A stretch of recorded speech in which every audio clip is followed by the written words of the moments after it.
supply of cane and inappropriate processing technology. Most state-owned sugar mills are operating old and inefficient machinery, limiting sugar production to about 700,241 metric tons against a domestic demand of about 1,100,000 metric tons a year. Bridging the deficit through importation from Comesa region and the international market is hurting profitability of ailing local sugar millers. Honorable Speaker, notably, the cost of sugar production, especially by the state-owned mills, is comparatively high due to inefficiencies along the value chain, inadequate maintenance of factory machinery and equipment, low sugar recovery as a result of poor cane quality, inappropriate processing technologies, and low skill competencies. To mitigate these hindrances, it is necessary for the government to implement its pledge of rehabilitation and revival of Sony and other state-owned companies in the country so as to enhance sugarcane availability, sugarcane supply, and the debottlenecking, as well as process automation of the plants to operate at its optimal levels. Honorable Speaker, it is against this background that I request for a statement from the chairperson of Departmental Committee on Agriculture and Livestock on the following. A, an outline of the plans in place by the ministry to urgently procure new crushing equipment for Sony Sugar Company to replace the old one, which was acquired in 1979 and now requires Kenya shillings 400 million for maintenance to keep in operating. B, to the immediate and long-term strategies the government plans to implement to curb the frequent equipment breakdown, which impacts heavily on the company's output and results in low production and low morale among workers and farmers. C, the reasons why there has been a delay in paying the outstanding salary arrears of Kenya shillings 800 million for the Sony Sugar Company workers who in the past have endured various economic hardships and poor working conditions at the factory. D, a comprehensive report on the status of sourcing a strategic partner to invest in restoration of the company to profitability, hence improving the welfare of smallholder sugarcane farmers and employees of the Sony Sugar Company. I thank you, Honorable Speaker. Thank you, Owino. Your statement is committed to the Committee on Agriculture. Bring a response in 2 weeks before we break. The statement requested by Honorable Yakub goes to Rhodes, GK. You bring the response in 2 weeks. I will do so, Thank Mr. you. Speaker. Before we go to responses, Honorable Mchomba, I called out, you are not here. We go back to order number 5. Are you ready to? Why aren't you ready?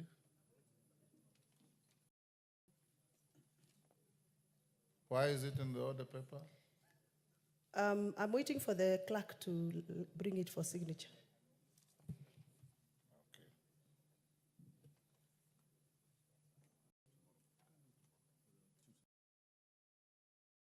Right, we go back to a response to statements. Dr. Mutunga, you said you had a response which you just want to lay on the table. Go ahead and do so. Thank you, Honorable Speaker. Honorable Speaker, today, the 14th of November 2024, I laid to the table of the House the response to a statement regarding strategic food reserve in the country as requested by the Honorable David Kiplagat, MP Soy. And I don't know, I can't see David Kiplagat, Honorable Speaker. I believe you'll be able to see this report. Thank you. Okay, lay it on the table. Response to Wilberforce Oundo. JLAC Chair. Thank you very much, Mr. Speaker. Even before I start, I confirm I have given a copy of the response to the Honorable Wilberforce Oundo, and therefore allow me kindly to make the statement in an abbreviated version because he has the full particulars of the response. Honorable Speaker, pursuant to the provisions of Standing Order 44-2C, the request for statement was made by the Honorable Wilberforce Ojambo Oundo, MP for Funyula, and the response has come into the various issues raised as follows. The first issue was the status of implementation of the recommendations of the Maraga Task Force report, specifically in relation to the promotion of prison officers, some of whom have stagnated at the same job group or grade for over 10 years, and the constitution of the Prison Council is provided for under Section 21C of the Prisons Act. The response is that promotions in Kenya Prison Service is a process which is guided by the Public Service Commission with respect to the scheme and service for prison officers, uniformed personnel, revised in October 2014. As a result of this, the Prisons Department has been filling vacant positions through interviews. And as a result of that filling, the correct position as we speak today is that we have 2 Deputy Commissioner General, 8 Senior Assistant Commissioner General of Prisons, 10 Assistant Commissioner General of Prisons, 114 Commissioner of Prisons, 311 Senior Superintendent of Prisons, 168 Superintendent of Prisons, Assistant Superintendent of Prisons are 0, while Chief Inspector of Prisons is 122, Inspector of Prisons is 862, Senior Sergeant in Prisons is 399, while Sergeants are 1,487, and Corporals are 2,754. Appointment of Commissioner General is that this is settled now because we have had the appointment of Mr. Patrick M. Arando by His Excellency the President, implemented on the 12th of July 2024. As regards the review of the establishment, as part of the broader and sustainable approach in addressing stagnation, the service conducted a comprehensive review of the authorized staff establishment of 37,868 uniformed officers, as a result of which these promotions were made. As regards career guidelines for uniformed prison officers, we confirm that the service is in the process of developing career guidelines which will establish clear entry and exit pathways for officers enlisted as general duty personnel, as well as those enlisted as professionals, technicians, and artisans.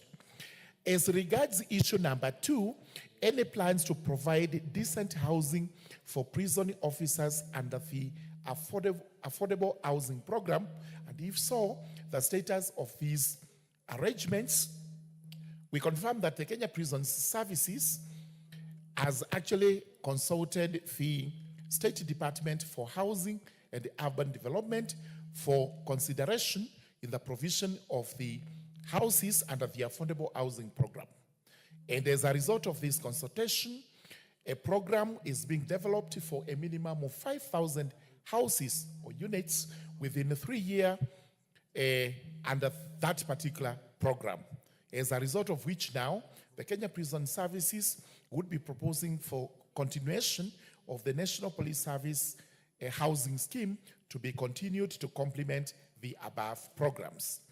As regards issue number 3, the status of harmonization of terms of service, including salaries for all officers under the various services, specifically between the National Police Service and the Kenya Prisons Service, to ensure parity and fairness in remuneration and working conditions. This was recommended by the Maraga Task Force, and we confirm that the prison officers' salaries are paid based on the salary structure approved by the Public Service Commission and the Salaries and Remuneration Commission. But we also confirm that having received the recommendation by the Maraga Task Force for the harmonization specifically for grades that have similar entry qualifications between the two services. The Kenya Prisons Service has established a task force to harmonize the salaries, and this is in progress, especially after the last review was effected. To confirm that the difference today, as we speak, between members of the National Police Service have only an extra 2,000 shillings higher than the members of the prison service. But the technical team, which constitutes of the Cabinet Secretary, National Treasury, the Cabinet Secretary, Minister of Interior, and the coordination of national government, and the representatives from the National Police Service and the Administration Police and the Prisons Service, is actually working on this jointly to ensure that the salaries are harmonized and there is no difference between the lower kanda and the higher kanda in the services programs in the country. That basically is the response. If that is your abbreviated statement, how was the main statement? It would have taken me double the time I've taken, because I've just tried to abbreviate it. I would have read it longer than I have done. Oh, no. Thank you very much. Thank you. Thank you, Honorable Speaker. As much as I appreciate the challenges and the difficulties which my friend Sir George has gone through to read a statement that has cleverly skirted around the issues at hand, but I can't take a blame. I cannot directly blame him because it's just a messenger. And where we come from, you don't slaughter the messenger. You send the messenger back with the message to refill up the missing gaps. Honorable Speaker, first of all, the statement has got so many promises, yet with no specific timelines. It leaves the question to beg, will yet anything happen? For example, the service actively in consultation with the Public Service Commission to fast-track the process of facilitate feedback. When that will come, only God, the Almighty God knows. The final report on career guidelines will be submitted to the Public Service Commission for approval. Nobody knows when that will happen. Prisons Council, no mention at all. When will it be formed as proposed in the Maraga and Masden Madoka's report? Again, Honorable Speaker, about housing. And Honorable Speaker, many of us who have attended, who have even visited any prison in this country, will sympathize and empathize and feel sorry for the poor state of housing of prison officers. It was even bad for the prisoners until Uncle Moody came in and said prisoners also are human beings. They deserve to enjoy some basic human rights. So, Honorable Speaker, again, it is very general. No specific timelines, no program given. I know, Speaker, I want to lead somewhere. I'm going to lead him somewhere. You're taking a very long route. Yeah, but allow me to lead, because, Honorable Speaker, the prison service plays an extremely important role. What you should do, Honorable Undo, the statement has been given by the chair. He says he gave you an advance copy. So seek a clarification. What you are doing is now So this is what I want. debating and disputing. No, this is what I want him to do, Honorable Speaker. Yes. Two things. Number one, please go back to the sender to give you the timelines in implementing the promises they have given, or the undertakings, or the statement I made here, timelines. Second, Honorable Speaker, there's a very fundamental issue, and I think Sir George noticed the absurdity of it and tried to be clever, but I already knew. Honorable Speaker, the joint technical team that has been formed to harmonize the salaries does not exclude the prison service. And this is what it says. The prison service was not represented in the technical team. So when they were setting, risk allowances or service allowances, they had nobody to represent them. They had nobody to talk to them. That's why their allowances were set much, much lower than and all other disciplined services. And they write, to this end, the prison service has written to the Principal Secretary for Correction Services, seeking intervention in the resolution of this matter. They are all armed services. So I just all ask, you want is to know whether there will be an addendum to the reports Yes, to when- include the prison service. yes, number one, when the promises made here, when are going to be implemented? Secondly, to what extent can they include the prison services in the technical committee so that when they're harmonizing the terms, they harmonize for all of them because they're all armed forces, they offer critical services. Thank you. Finally, Honorable Speaker, is it possible, Sir George, that once they've given you the timelines, me and you can continue to engage so that you can continuously update this House, members of people of Kenya, and the prison officers that the Parliament has not ignored them. Thank you, Honorable Speaker. That long speech requires just a very short response. A short response. Yes. In fact, where no timelines are given, we expect this to be done within a reasonable period of time. There's no reason why JLAC will not go back to the prisons department to ensure that we get timelines on when this harmonization is likely to be completed to the benefit of the prison officers that are in service. As regards their houses, 5,000 houses, we have estimated that this will be done in another 3 years because this is construction. We possibly need money, expertise, planning, and what have you, but we have stated that this will be done within 3 years for phase 1, 5,000 houses. Then we continue up to the time when we have about the 40,000 prison officers all accommodated in these buildings. Thank you, Mr. Speaker. Thank you. Joyce Kamene, a response to your statement from Social Protection, member for Thika Town. Thank you, Honorable Speaker. Honorable Speaker, the member raised this question on 14th of October, 2024. And there were two questions which I'm going to give her the response, but I'm going also to summarize because the report is huge. She requested for two questions, Honorable Speaker, and the first one was a report on the status of disbursement of NGAAF balance for financial year 2022/2023 and 2023 to 2024 to Machakos County and the measure put in place to ensure timely disbursement to enable the continuation of the project approved by the funding. Honorable Speaker, in accordance with NGAAF Regulation 2016, the following is the process of applying for the NGAAF funds. Regulation 20, that the county committee shall, once in every year through the public notice in all the wards within the county, invite interested members of the public to submit project proposal for funding. And 2, the county committee shall receive and review all project proposals and prepare a list of projects to recommend to the board for approval to approve the project to be funded. And 3, the county controller shall submit the list prepared at paragraph 2 to the chief executive officer, who shall submit them to the board for approval of the funding.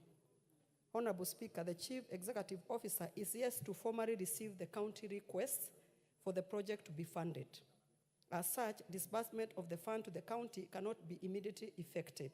Once the request is received, including the request for disbursement of the NGAAF balance for financial year 2023 to 2024 to the Machakos County, the fund will take necessary and procedural measure to ensure timely disbursement of the said fund to the county for implementation of the approved project. The balance as for now, Honorable Speaker, 2023 to 2024 is 14,062,000 to the Machakos County, was disbursed to the county on October 2023, was disbursed to the county in October 2023 once it was formally requested.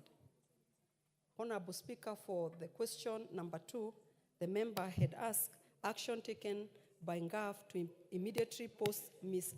Betty Kanyili Njoni, PFM number 21914-2127, as the fund county coordinator for Machakos County for an interrupted contract at least 1 year in order to ensure effective and seamless administration of the fund, including the timeline for posting.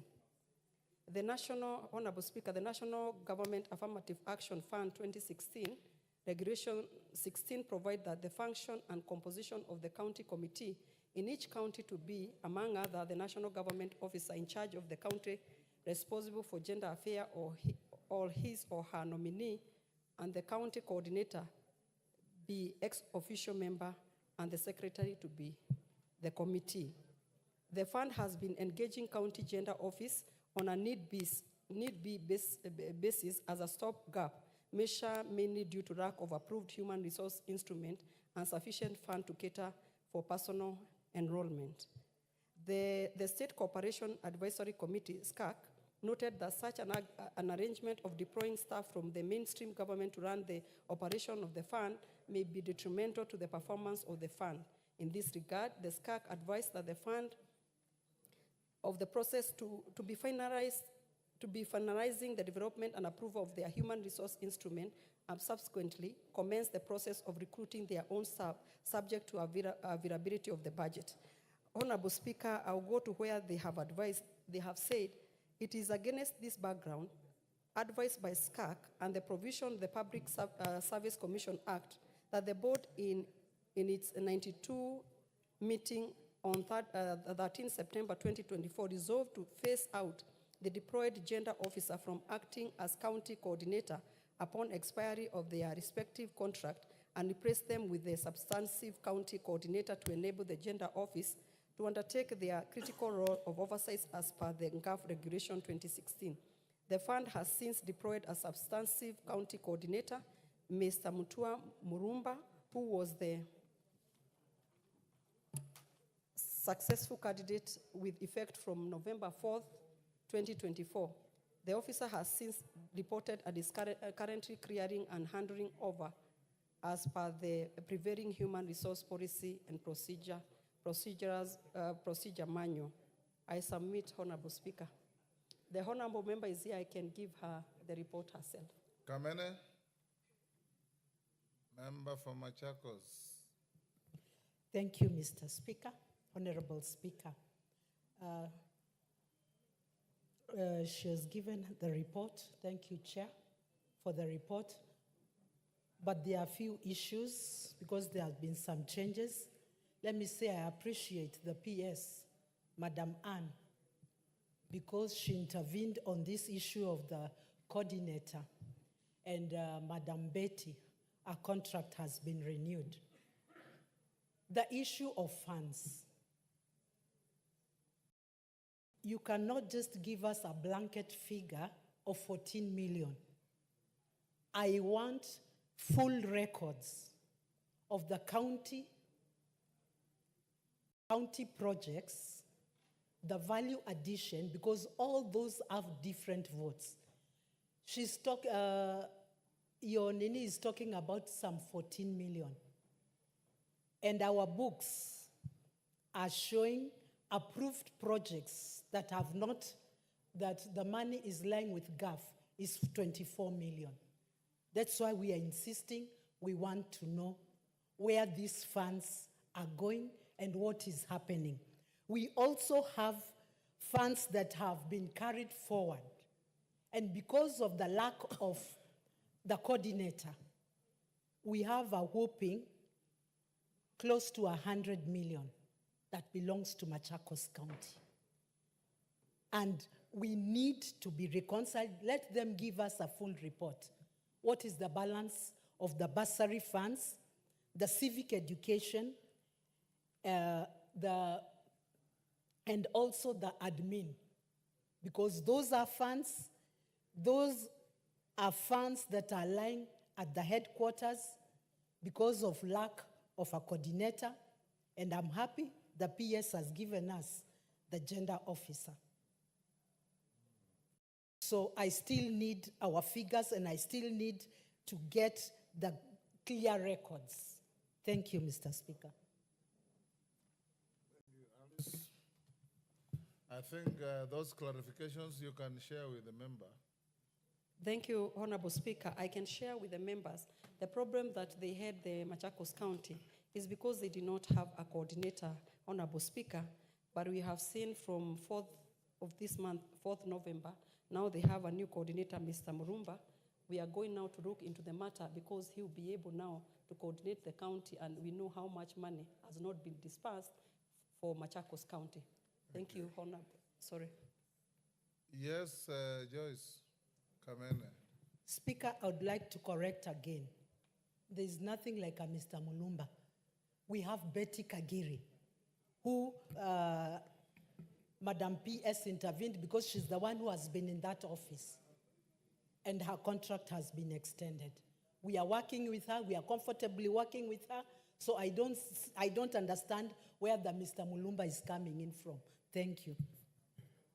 Yes, Russell, what's your point of order? Thank you very much, Honorable Speaker. Honorable Speaker, listening to the Chair of Protection, I think she is very clear and she has laid the message bare. But also, I must thank the questionnaire there. But what the questionnaire has been saying, she is in contact with the Principal Secretary. So it means in depth, she may have more information than what the chair is giving from the floor of the House. So for that reason, as opposed to really burdening the chair, this will be resolved much more easily because the amount she is talking about of 100 million, that is actually money for that county for almost three financial years or close to that.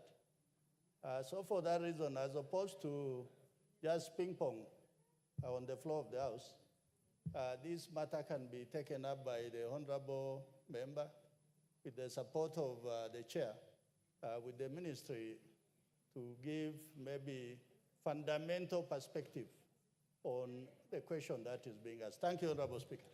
Chair of the committee, liaise with the member and then agree on those minor issues. Thank you, Honorable. Whether it's Murumba or whoever, it's neither here nor there. Okay, Honorable Speaker. Honorable Nolfason Barongo Pomachoge Barabu. A response to your statement by Transport and Infrastructure. GK, you ready? Yes, I am. Barongo is here. Go ahead. Thank you, Honorable Speaker. Allow me to give a precise response to a request made by Honorable Nofason Obadiah Barongo, Member of Parliament for Bomachoge Barabu constituency, which was requested on 9th October this year. Honorable Speaker, in the statement, the Honorable Obadiah Barongo MP sought to establish, among other things, one, the status of upgrading of the road network in Bomachoge Borabu constituency to bitumen standards, and two, the timelines for the completion of the stored projects in the constituency. Honorable Speaker, the committee received a response from the Ministry of Roads and Transport through the Clerk of the National Assembly on 13th this month, which I now wish to make. Honorable Speaker, on the status of upgrading of the road network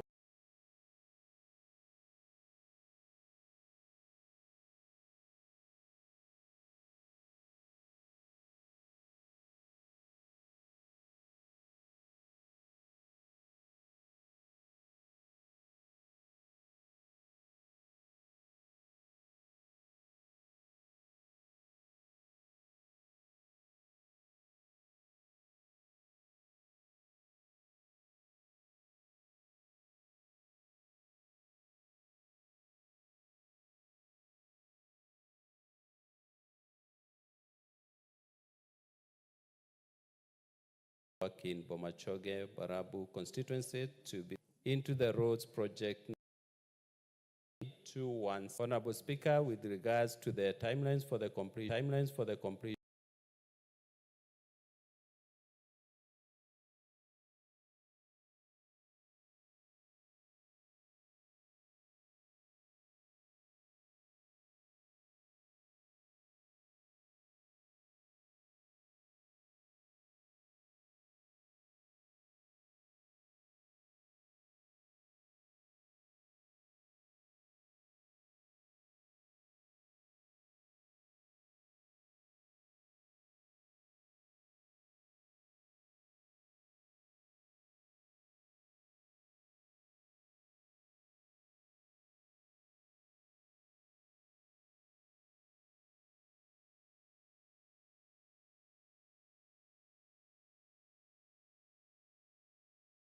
217.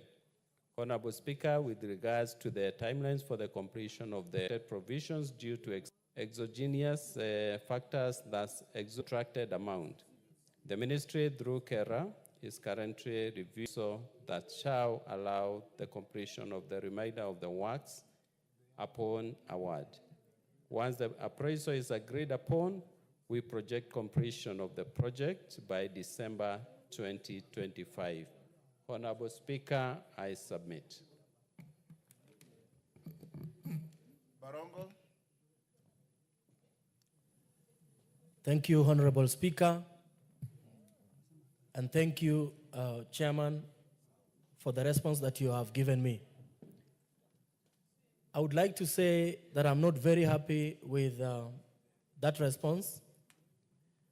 And that is because of item number 6 and item number 7 on the response. I thank you because on item number 7, you have indicated that an incomplete box culvert disconnects along this road, rendering this road not motorable at all seasons. I wish to update you also that on item number 6, the existing box culvert has actually collapsed completely. And this has inconvenienced Mwananchi greatly because they are marooned away from essential services. Especially, Honorable Speaker, when it rains, it becomes very dangerous. Communities are prevented from accessing their homes completely. Chairman, I would like to notify you that the absence of these 2 box culverts on item number 6 and 7 on your statement is long overdue and is extremely urgent and needs to be dealt with. Thank you. GK, can you ensure that is done? Honorable Speaker, I want to believe that the member appreciates the good work that has been done by the road agency KERA to push your expectations to above 80%, and the remaining percentage will be dealt with soonest as indicated in this response. I think you have only about 7 kilometers, and the box culverts you have mentioned are within that remaining section. So, Honorable Speaker, I once again submit my response. Okay, thank you, Speaker. Yesterday we had a lot of questions towards the Cabinet Secretary for Road and Transport, but I needed to ask the Chair. Whenever the Cabinet Secretary for Roads comes here, you see many members wanted to ask questions because the response that the department is giving, totally sometimes we feel as members, they are not substantially, they are not giving guarantee. Mr. Speaker, there's the last 2 financial year, and I want the Chair to confirm, the State Department has spent over 400 billion on roads. And the question that we are asking, there are roads that have been left, which were started or on the program for the last 2 regime. But now you see the 400 billion, they have started new roads. And we wanted to understand what are the criteria. Because when we go to those offices, we take the proposal. Roads are very important. A road connects a country to a country, a county by a county, a constituency by a constituency. But you find one constituency in this republic, I don't want to mention, either because a member is a committee there, or other beneficiary can able to maneuver there. You find out that a road even is given to a church again as a church. Whereas we have areas in this country that there are no roads at all. So I want to ask the Chair, to ask the Chair through the Speaker, if possible, can we have a report on how you locate the roads? On how per constituency or per county? So that we don't have a certain area in this country doing more or benefiting or getting more allocation more than us because we don't know the criteria you are using. Yes, GK. Honorable Speaker, I do not know where the member has picked the figure 400 billion from. Looking at the budget that we passed 3 or so months ago, I did not see such a figure allocated to the Ministry for Roads. So that assertion is completely out of order in terms of figures. Yes, Parashina. I only said the last 2 financial years. Chair, don't run away. I know one constituency which has gotten 17 billion. And we can go Western or Nyanza or even Mombasa, and we find constituencies that have never even gotten 200 billion, not 200 million shilling. So don't take us round. You know the truth. The last financial year, 2022, 2023, 2023, 2024, a lot of money has been spent on roads. Yes, Nyamai. Well, Chair, thank you very much, Honorable Speaker. Well, I would like to just say that the Honorable Parashina has a point, Mr. Speaker. We would like to, with a lot of respect, ask the Chair for roads that personally, I think there is a problem, Mr. Speaker. Because my own constituency, Kitui South, and Kitui County as a whole, got about 400 million. Kitui South has less than 100 million, Honorable Speaker, where there are Kera roads and there are highways to be repaired. And Mr. Speaker, I saw a constituency with 4 billion. It's worrying. It is something that this House must discuss. I do not know whether you are going to call us for a kamukunji or what you are going to do, because this is a budget-making institution. If this is a budget-making institution, Honorable Speaker, we are going to be in a lot of trouble with our constituents. Mr. Speaker, I got to know this because I took the trouble to analyze that document because I wanted to know how much has gone to every county. Mr. Speaker, there is a problem and we need support. Chair, roads, we need support from you. Honorable Speaker, we need support from you. I also, as I was looking at Kitui, I had time to look at Bungoma, Honorable Speaker, and I say the picture is not good, Mr. Speaker. Yes, Mutunga. Honorable Speaker, when I stood here yesterday and spoke about Tigania West, some people laughed at me, some of the honorable members. Honorable Speaker, that is one constituency which has 9 kilometers of tarmac in total. I'm talking about Tisa in Kiswahili. And we are with members here who have 300 kilometers of tarmac, Honorable Speaker. In the same house. In the same house. Honorable Speaker, you will speak at your own time. I have also submitted requests in all ways, in all possible ways. Honorable Speaker, we even have signboards of distinguished leaders in this country opening roads in that constituency. Honorable Speaker, there is something seriously wrong. Did you say this yesterday? I did say yes. You said this yesterday. Honorable Speaker, I'm just joining the members who are saying there is a problem in the road sector. We need needs to be looked into. GK, can you tell the House? Honorable Speaker, I know the CS was here yesterday to respond to issues raised by members, and he will be here in the next 2 weeks. He will be here to answer to all those questions. But I will insist that there is no 400 billion that has been allocated to the ministry, even in the last leave alone 2 years, even in the last three years. That figure is erroneous. Members, so that we don't belabor the point, I assured you yesterday that in 2 weeks, the Minister, CS Chirchir, will be back here on the same issue of roads. So let's make progress. Hold your horses. I'll give you all the time when he comes. Let's go back to order number 6, and allow Honorable Mchomba to table a report. Order number 5, Honorable Mchomba.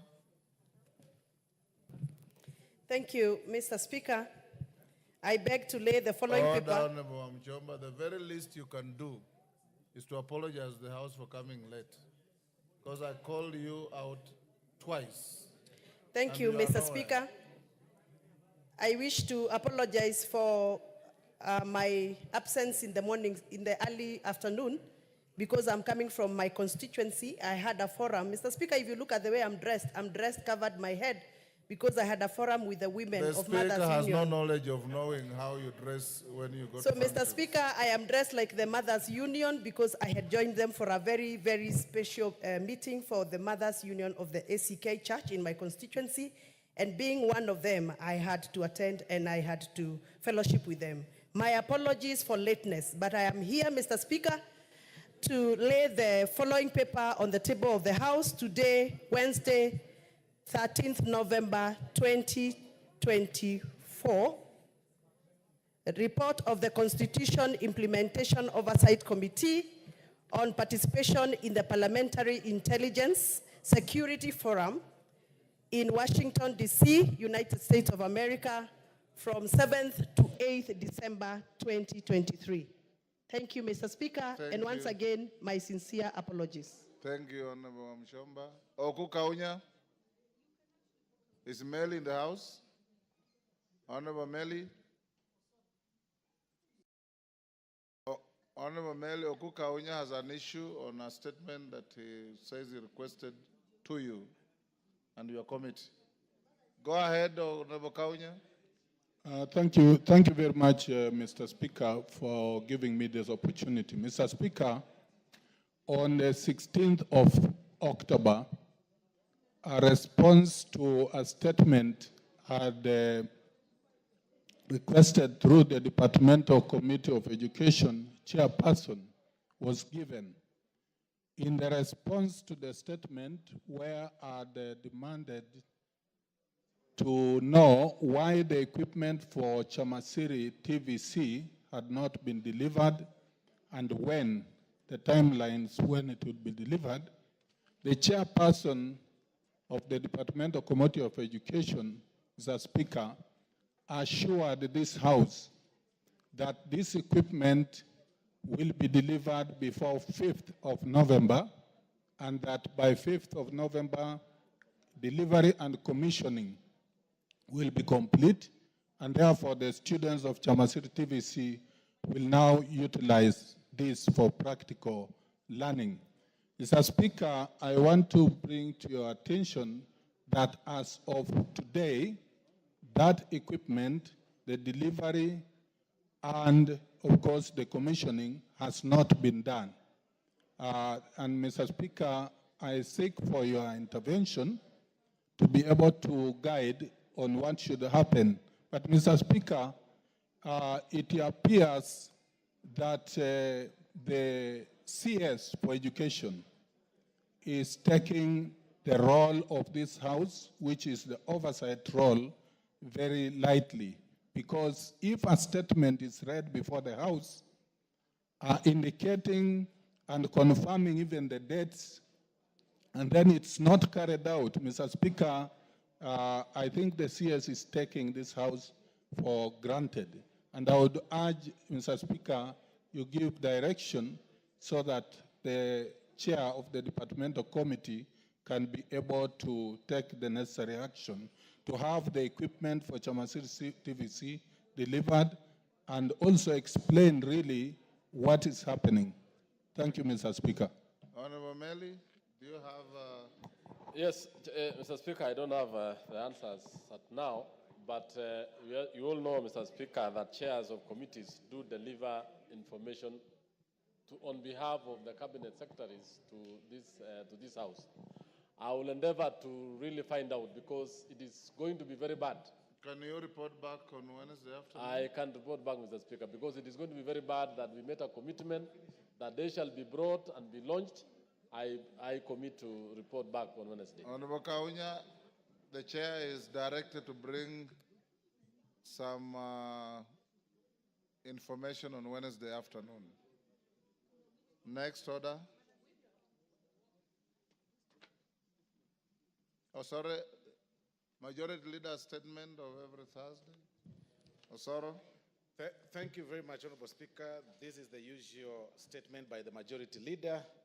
I'm holding brief for him for today, Honorable Speaker. Honorable Speaker, pursuant to the provisions of Standing Order 44.2a, I rise to give the following statement on behalf of the House Business Committee, which met on Tuesday, 12th November 2024, to prioritize business for consideration during the week. House Speaker, with regards to the business schedule for Tuesday next week, the House is expected to consider second reading of the following bills, some of which are listed in today's order paper. One is the County Government Revenue Raising Process Bill 2023, the Unclaimed Financial Assets Amendment Bill 2024, the Kenya Revenue Amendment number 2 Bill 2024, the Land Control Bill 2023, the Higher Education Loans Board Amendment Bill 2022, the Political Parties Amendment Bill 2022, the Public Finance Management Amendment Bill 2022, the Equalization Fund Amendment Bill, Senate Bill number 14 of 2023, and the Universities Amendment Bill of 2023. Additionally, Honorable Speaker, the debate will also be undertaken on the following motions, should they not be concluded today. One is consideration of reports on financial statements of state corporations, Nyanza region, report on the alleged unfair trade practices by foreign investors in Kenya. That report on consideration of the audited accounts of specified state corporations, report of the extraordinary session of the 6th Pan-African Parliament, report on the performance audit reports on the provisions of services to persons with disabilities by the National Council for Persons with Disabilities, and finally, on that point, second report on consideration of the financial statement of state corporations, training colleges, and institutions. Honorable Speaker. Honorable Speaker, in accordance with the provisions of Standing Order number 42A, 5 and 6, I wish to convey that the following cabinet secretaries are scheduled to appear before the House on the afternoon of Wednesday, 20th November 2024, to respond to questions as follows, Honorable Speaker. A, the Cabinet Secretary for Education will be responding to the following questions. Question by private notice number 016-2024 by the member for Kathiani, the Honorable Robert Mbui, CBS MP, regarding update on the status of preparedness by the Ministry to transition grade 8 learners to grade 9, including the number of classrooms constructed so far across the country. Question number 89 of 2024 by the member for Lamu West, the Honorable Stanley Mudhama, MP, regarding consideration of qualified primary school teachers who have advanced and obtained degree certificates for teaching positions in junior secondary schools, commonly known as JSS, and secondary schools in Lamu West constituency by the Teacher Service Commission. Honorable Speaker, question number 3 will be question number 90, 2024, by the member for Westlands, the Honorable Timothy Wanyonyi, MP, regarding the rationale and policy behind the directive of transferring secondary school teachers in physics, chemistry, biology, and history to junior secondary schools. There is also question number 91, Honorable Speaker, of 2024, by the member for Kinango, the Honorable Gozi Rai, MP, regarding status on the delayed payment of pension to Mr. Salim Mdalu Ndegwa, who was a teacher at Nzovuni Primary School until his retirement on 30th June 2022. There is also question number 93 of 2024 by the member for Nairobi County, the Honorable Esther Passaris, MP, regarding status of implementing the House resolution on the standardization of uniforms across the country. Question number 94 of 2024 by the member for Chepalungu constituency, the Honorable Victor Koech, MP, regarding the criteria used to approve primary schools within rural areas to accommodate junior secondary schools, and the criteria used for approval of primary schools to host the JSS centers within urban centers. The question number 95, Honorable Speaker, of 2024 by the member for Chepalungu, also the member for Chepalungu again, the Honorable Victor Koech, MP, regarding the timelines in which the teachers under contract will be considered for recruitment under permanent and pensionable terms. There is question number 96 of 2024 by the member for Nyeri Town, the Honorable Duncan Madhenge, MP, regarding failure by the University of Nairobi Dental School in offering lecturers on orthodontics to the undergraduate and master's degree students, Honorable Speaker. Honorable Speaker, there is also question number 97 of 2024 by the member for Emuhaya constituency, the Honorable Mboko Milemba, MP, regarding the authorization for purposes of conducting fresh parent association elections in various counties and some counties in the country.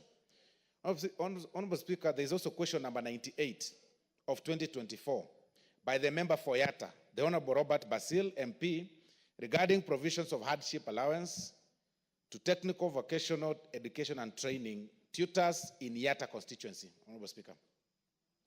Question number 99 by the member for Kibwezi West, the Honorable Mwengi Mtuse, MP, regarding the donation of the 12,000 acres of land located at Kisayani, Kibwezi West constituency by the locals to the University of Nairobi in the year 1988 for the establishment of an institution of higher learning.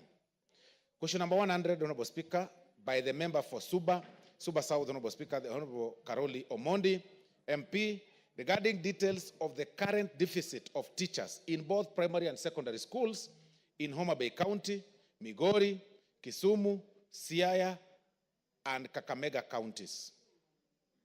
Question number 147, Honorable Speaker, by the member for Nakuru County, the Honorable Liza Chelule, regarding the plans in place by the Ministry in collaboration with the Ministry of Energy to subsidize the high cost of electricity in special needs schools.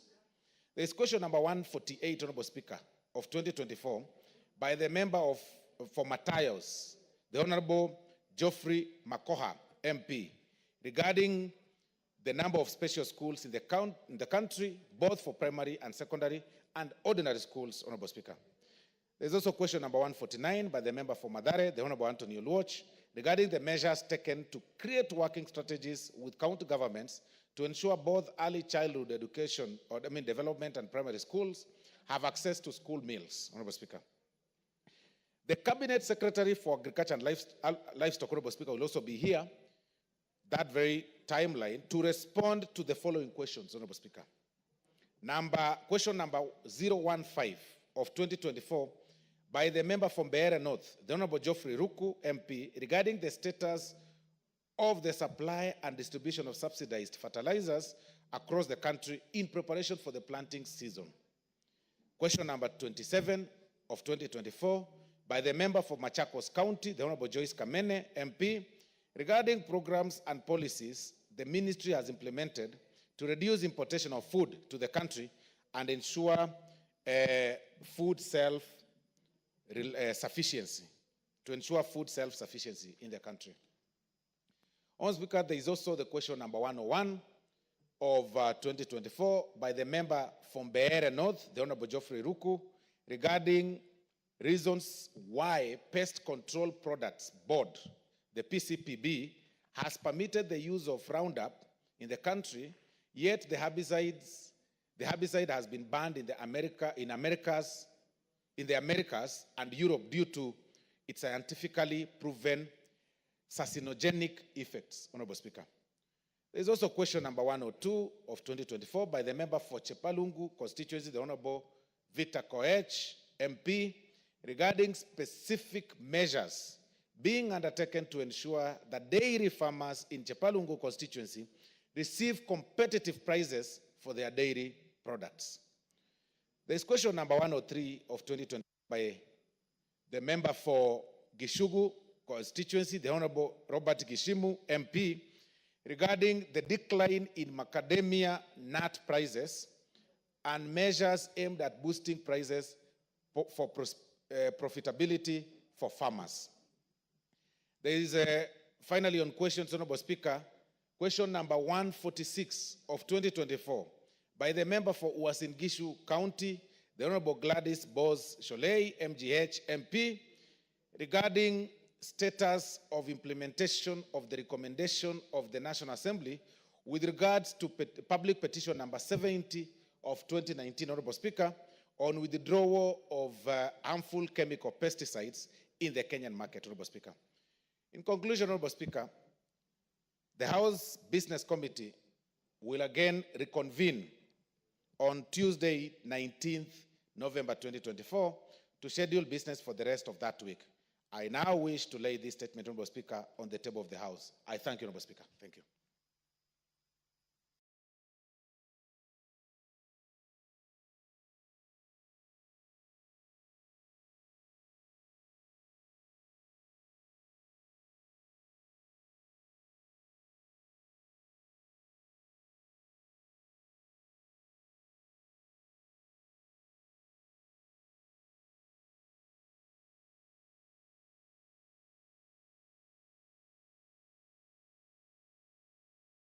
Thank you, Majority Whip.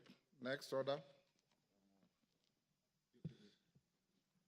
We are done with the statements. We go to order number 8. Order number 8, the Cooperatives Bill, National Assembly Bill number 7 of 2024, second reading, resumption of debate.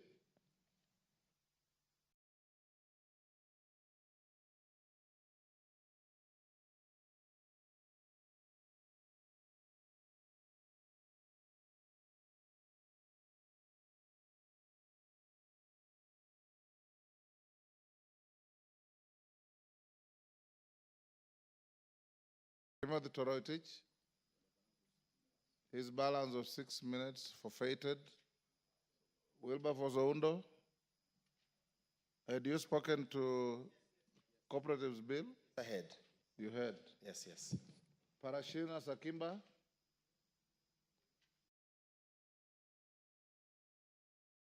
John Kawanjiku? John Mutunga? Take the floor on the Cooperatives Bill. Thank you very much, Honourable Speaker, for the opportunity to contribute to the Cooperative Bill 2024. Honourable Speaker, I wish to thank the committee for the good job done, very well done. Honourable Speaker, I may not be a member of this committee, but cooperatives are dear to my life as a member of Parliament, and even as a member of the Agriculture Committee.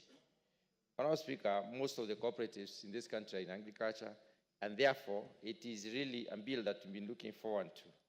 This bill comes out to deal the mischief in the management of cooperatives and in the ordering the steps that needs to be taken to have better cooperatives in this country. Cooperatives in this country are many and extensively varied. To resolve the existential problems in cooperatives, Honourable Speaker, the bill speaks to a number of issues, some of which I wish to highlight by way of pointing out some of the issues that the committee needs probably to look at before we come to the third reading of this bill. Honourable Speaker, cooperatives are in many sectors. Cooperatives also were initially functioning very well in this country. They were doing extremely well. But later on, Honourable Speaker, something happened to the cooperative movement, and some of the cooperatives collapsed, especially in the agricultural sector. There has been some terrible mismanagement in some cases, and this legislation therefore comes in to help us manage the cooperatives better. I remember, Honourable Speaker, in 2014, the Cooperative Act that came tackled quite a number of major issues that used to be impeding the performance of cooperatives then.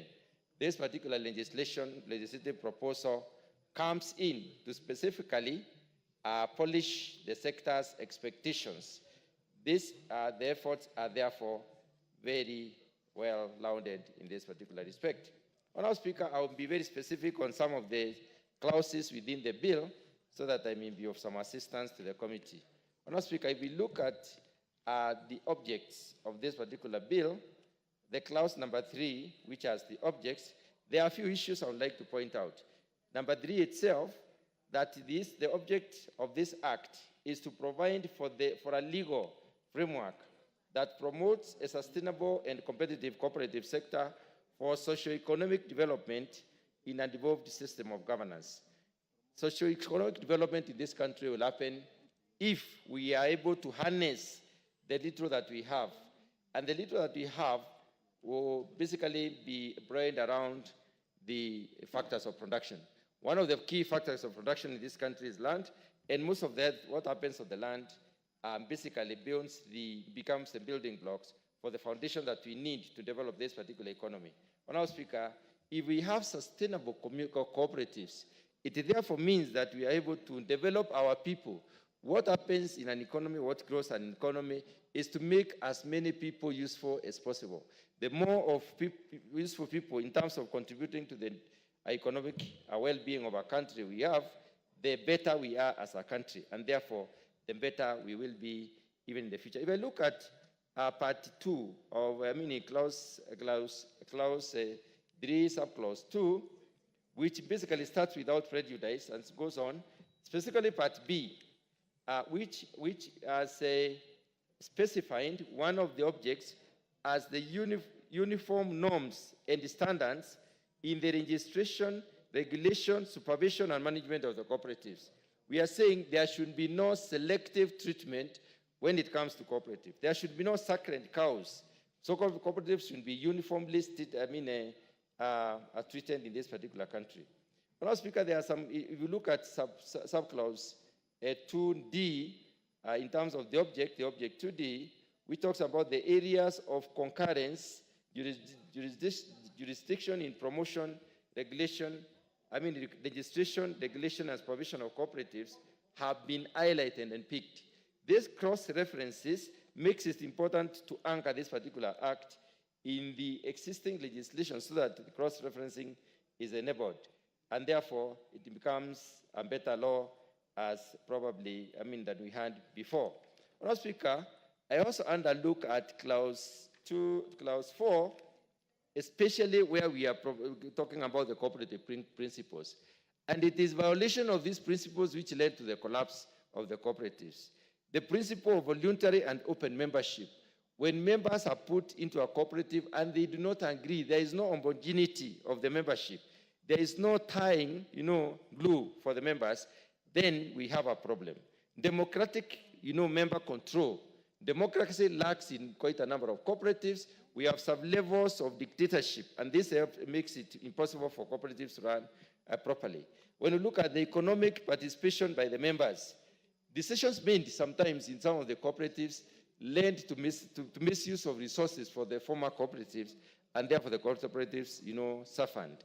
This needs to be looked into very carefully so that democracy persists and economic participation of the members is honored in a way that it will help the cooperatives to grow. So the cooperative principle is key in terms of serving how we move forward in dealing with these cooperatives. Honourable Speaker, looking at the establishment,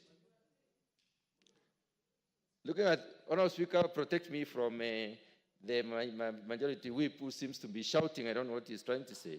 If he has any contribution, he should do it in an orderly manner so that we can listen to him. Honourable Speaker, I want to pick out 2 key positions. The position of the Commissioner of Cooperatives at the national level, and the position of the Commissioner, of the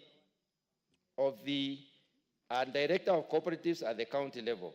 These 2 positions are key, Honourable Speaker, and if the functions of these positions are not properly honored, then we cannot have survival, we cannot have progressive cooperatives in this country. Honourable Speaker, these are 2 positions that need to be vetted by this House so that people can be put to task to explain to the Kenyans the kind of honoring of issues and how they structure their business in terms of developing the cooperatives in this country. Honourable Speaker, when you look at the, there is a clause, clause 14, 2B.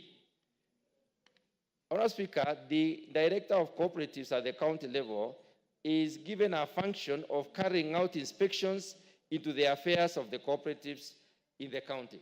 Honourable Speaker, let me pause to discuss this particular issue. And this is one of the issues that could have led to the collapse of cooperatives. Honourable Speaker, when somebody is given the mandate or the power to inspect cooperatives, and that goes further to give them the leeway to take decisions, and especially decisions these are decisions that lead to the development of those cooperatives. And such a person can revert or reverse such a decision by the leadership of the cooperatives. This is one of the problems that led to the collapse of the cooperatives. Because members of our cooperatives have developed their own strategy, they design their own way of doing business, and they make decisions. Once their decision is affected or changed by an individual who does not even belong to the cooperatives, then it makes the cooperative membership uncomfortable, and therefore it is possible that these cooperatives may not move on as probably expected. Honourable Speaker, I would like to also mention clause number 14. No, that is 14. Clause number 19. Clause number 19. When you look at clause number 19, we have the structure of different cooperatives. The primary cooperatives, the secondary cooperatives, the cooperative federations, and the apex. The fact that we have this tiered arrangement of cooperatives should completely de-link it. I mean, the ordering should not be be associated with the power to manage the issues of the cooperatives under. In other words, secondary cooperatives should not lord over primary cooperatives. The apex cooperative as union should not lord over the others which are below it. And therefore, it is important for us to take caution on that particular issue. Honourable Speaker, clause 25E, which speaks to the fact that one of the roles of the apex cooperative is to provide mechanism and framework for alternative dispute resolution for the cooperatives. I would like to suggest that, Honourable Speaker, by way of amendment, and probably the committee has looked at this particular issue, dispute resolution should not be in an institution. We should set an embedded body to deal with disputes within the cooperatives so that we do not bring in mischief that probably would lead to problems.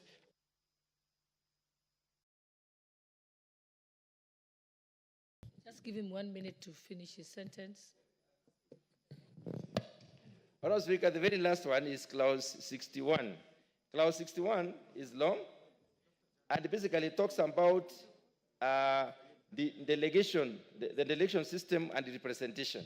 When it comes to sending delegates, Honourable Speaker, we should have the cooperative itself, who is a primary cooperative, being given this opportunity to, in a specific, we should specify how delegates are going to be picked and the power of the delegate as picked. Because when delegates represent an institution in a meeting that is making decisions, they should have the power of the institution, and that particular provision does not seem to say exactly as I've said. Thank you, Honourable Speaker. The Honourable Meli, member for Tinderet. Honourable Kawanjiku, you gave up? Because you had been next. Thank you, Madam Speaker. Madam Speaker, I rise to support this bill. This bill, Madam Speaker, is a very, very important bill for our country, more importantly for the socio-economic development of our nation. Cooperative movement in this country, Madam Speaker, was a very powerful movement in the 60s, 70s, and 80s. And its contribution, to the economy cannot be gainsaid. On that particular issue, Madam Speaker, I just want to say that this bill addresses some of the ills that has affected the cooperative sector for long. In my constituency, Madam Speaker, and my county, the cooperative movement is so huge, especially in the coffee sector, the sugar sector, and even in the milk industry. More importantly, it is in the cooperatives or the cooperators themselves who are able, and the parents and the cooperators of the yesteryears were even able to actually come together and be able to buy farm machinery. Madam Speaker, let me go straight away to the various parts of the bill. That this bill seeks to actually re-establish the cooperative movement in this country. Of the Commissioner for Cooperative Development and at the national level, and the Office of the Director of Cooperatives at the county level. It goes on to actually explain what these two offices will do so as to promote the cooperative movement. Mr. Speaker, this is very important because it has also goes further to show the various structures or levels of cooperatives. In this country, we have the primary cooperatives, which are actually the small cooperatives in the rural sector. We have the secondary cooperative societies, the Federation of Cooperatives, and I want to say this. We also have the apex cooperatives, and even those which come together and are even engaged in activities that promote the socio-economic development. I want to say one thing, especially on coffee and even the tea sector. Through the well-managed cooperative sector, farmers have been able to even pay fees for their children. They have been even able to pay medical fees, medical bills. They can even further move on and even engage in savings and credit, even those in housing sector. One of the things that this bill tries to address is the issue of registration of cooperatives. That is in part 5. Part 4, which deals with the procedures for registration, amendment of bylaws, and protection of cooperatives and SACCO identity. Madam Speaker, one of the things that is affecting cooperators, and more importantly, even in the SACCO, is the issue of registration, bylaws, and by extension, how the cooperators are going to be protected against scrupulous individuals. The bylaws that have been established in this particular bill are very explicit on the membership, they are very explicit on the registration, and more importantly, on how to guard the sector out of bad practices. Part 4 of the bill, Madam Speaker, provides for the rights and liabilities of members. The provision also includes the qualification for membership, share capital, and transfer of shares. We have a number of cooperative societies in this country that have lost or have actually collapsed due to transfer of shares fraudulently by the leadership of SACCOs. They have also collapsed because the membership is not very clear, because the register of cooperators, because I participate because I'm a member of the cooperative movement, the register of cooperators is not also very clear. In this case, the individuals who are involved in this, especially the leaders of the society, when a SACCO has been registered, the membership has to be kept in a very good register. It has to be kept by the Commissioner of Cooperatives, and the shares of that particular cooperatives cannot be changed anyhow, which has actually led to some members losing what they have because of that particular lack of clause. Madam Speaker, in part 6 of the bill, part 6 of the bill provides for the duties of cooperatives, which include the responsibility to maintain active fiscal location. Madam Speaker, sometimes we have what we call briefcase cooperatives. They do not have offices, physical addresses. Madam Speaker, there's a lot of importance on a physical address. At times, many people take it for granted why we need a physical office. It is for the members to know and to be able to fix the kind of place and time they can meet regularly. Instances where briefcase cooperatives have been established, members have been swindled. In this particular case, Madam Speaker, it also gives it also provides actual physical location, copies of the act and the bylaws, preparation of the budget and books of accounts. All these particular are very important. It is not, a cooperative cannot be run by word of mouth. All the audited accounts, they shall be provided for to the members. And this bill is actually very important because as the members sit, as the members invest, they should know that all those verifiable documents, like the books of accounts, all what the SACCO is doing, actually in that particular place. On the other issue, Madam Speaker, protect me from the majority whip, who is not interested in the cooperative movement, it looks like. Because you moved it, but you allow us to really tell the public the importance of this. You have a very good document, majority whip, which we need to tell the public why they need to support it.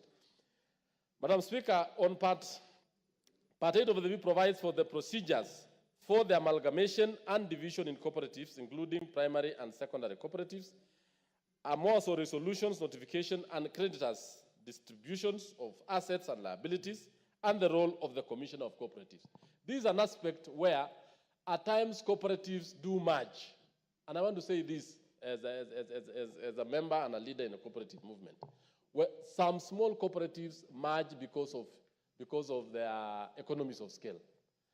We've seen a number of smaller cooperatives, actually splinter cooperatives, getting out of the big ones. We want to advise the crop-based cooperatives, the housing-based cooperatives, and even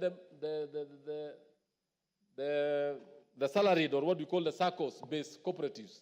It is good for them to really merge And when they emerge, they should know that their rights, their privileges, and even what they are owed are always protected because of this particular part of the bill. With those many remarks, Madam Speaker, I want to say that this bill is very important, very vital for our economy, and more importantly, for the development of the cooperative sector. I want to say that counties like agriculture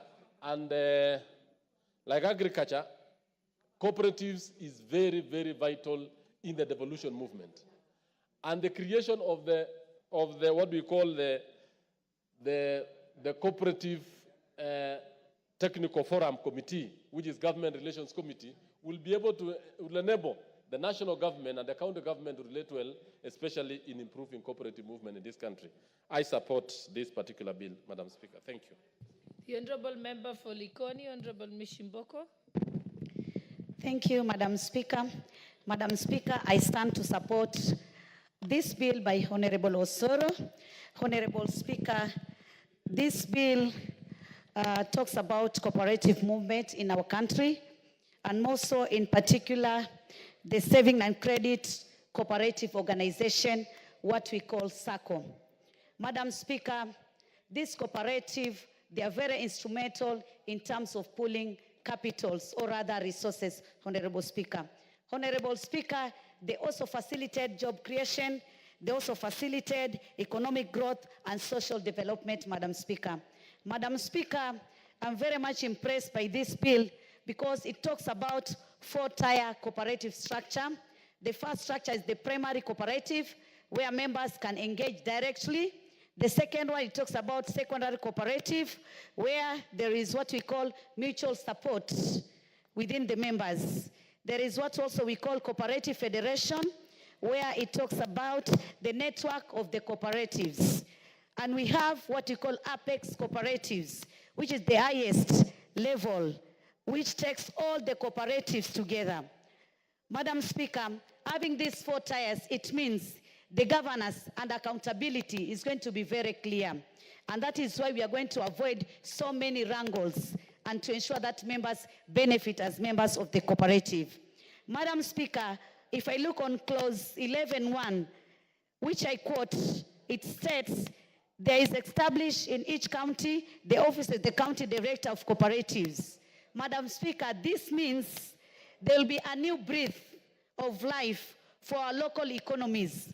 It means the administrative functions will go closer to the members at the grassroots level.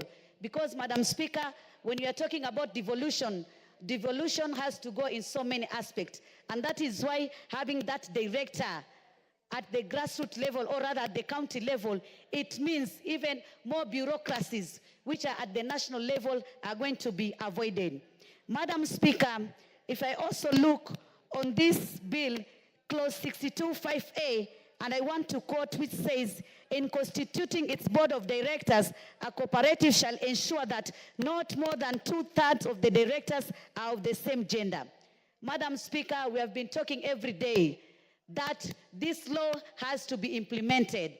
And you know, Madam Speaker, in any organization which is well inclusive, all inclusive, that means we have women, we have men, we have the vulnerable groups, we have the marginalized groups, we have those who even maybe their economy is very low, but they are also being included in this organization. Madam Speaker, I think we'll be assisting all Kenyans, and that is why I want to support this.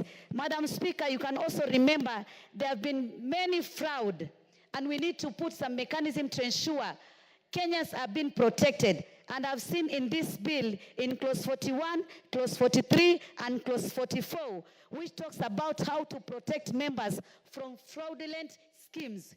We have been having so many schemes in this country. And these people, they come, they entice us, they tell us so many good things, that we are going to be rich at a go or what, and so many things. But because of this bill, we are going to have some protection. And that is why I support it.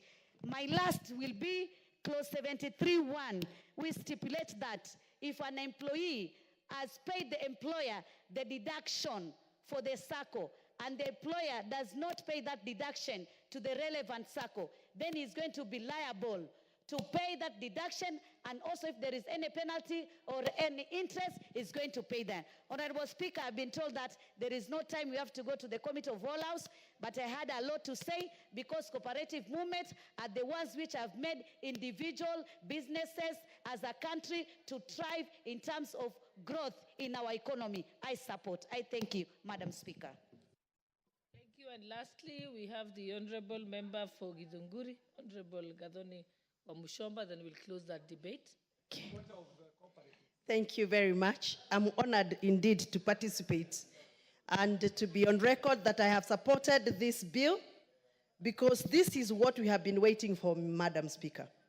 I am a member of many cooperatives in my society, in my community, in my constituency, because obviously you know that Githunguri is one of the biggest producers of milk in the Republic of Kenya. Actually, we are the people who manage the largest milk cooperative society in Kenya and largely in East Africa. Madam Speaker, if there is anything that has made most of the producer activities in agriculture retrogress, is the mismanagement of producer cooperatives and the death of the sector in that matter. Madam Speaker, there are many cooperatives that owned even many buildings in Nairobi after having made profits in the past. When I was growing up, farmers from Murang'a owned the whole of Kirinyaga Road. Farmers from Kiambu were lending other countries money. I remember the Kiambu municipality used to lend Tanzania money that came from producer cooperatives. But something happened along the way, Madam Speaker. People who retired from civil servants, people who are fired for misconduct in government, went down to those producer cooperatives and bribed their way into the management of cooperative societies. And they laundered and stole the money that were meant to grow the cooperative societies and put those cooperative societies to death. As we speak, Madam Speaker, we had very large cooperative society that owned Imenti House, for example, and many other houses you see down at River Road, near Kikorok Road. And those cooperative societies today, Madam Speaker, they are indebted. They are supposed to be selling off those assets to cover running costs. I am very excited, Madam Speaker, that finally this bill is bringing back the vibrant spirit of cooperative, the successes that we read in our history. Madam Speaker, I am particularly very happy with part 10 of this bill that is going to restrict and limit the borrowing power of people who are going to be entrusted in running the producer cooperatives. In the past, Mr. Speaker, Madam Speaker, there are people who went ahead, borrowed money on behalf of producer cooperatives, and enlisted the assets of such cooperatives and ran away with the loot, only to leave our farmers and our producers desperate and hopeless. I am excited, Madam Speaker, that the accountability and restrictions of loans and investments that are going to be handled by producer cooperatives are going to be limited, and the power to borrow, the power to invest must be accounted for by the cooperative commissioners. Madam Speaker, as I sit down, I am happy that part 11 of this bill has given out a very good way of how cooperative societies are going to amalgamate.